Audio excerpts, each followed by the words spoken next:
Presidential debate tonight, often lost in the back and forth over the deadly attack in Libya, is the United States' decision last year to help the rebels overthrow the former Libyan dictator Muammar Qaddafi. A number of analysts have now suggested that the U.S.-led airstrikes helped create the instability that is plaguing Libya now.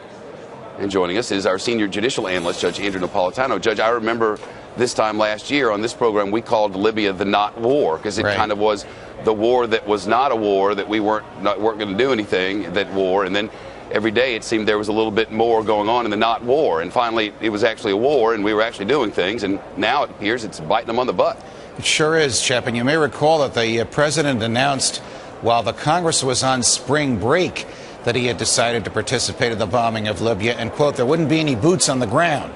I guess by boots on the ground he meant there wouldn't be any active duty military on the ground. Right. There were military in the skies and the planes that were bombing, and there were intelligence officers on the ground guiding the pilots in the skies as to where to bomb. Bottom line is, as a result of that bombing, we, the United States of America, without a declaration of war by the Congress, in an effort to join the European elites and the militias that were trying to get rid of the monster Qaddafi, not only destroyed him, destroyed his government, destroyed his military, destroyed the national police, destroyed the national intelligence forces, destroyed the local police, as well as infrastructure.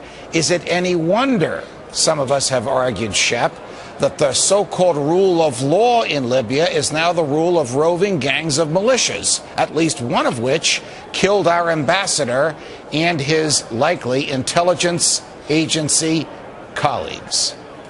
This sounds like the blame America sort of policy that I don't know, that you don't normally want hung on your own neck.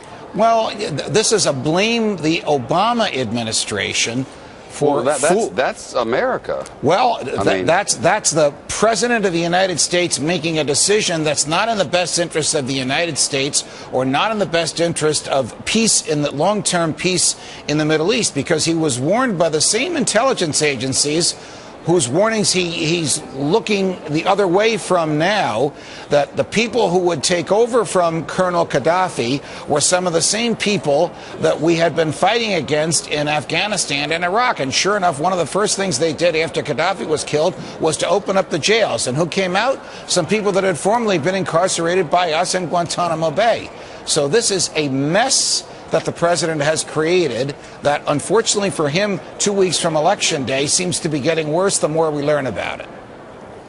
An interesting take on that, Judge Napolitano. Thanks. We'd like your feedback on that. If you like, go to one of our feedback forums.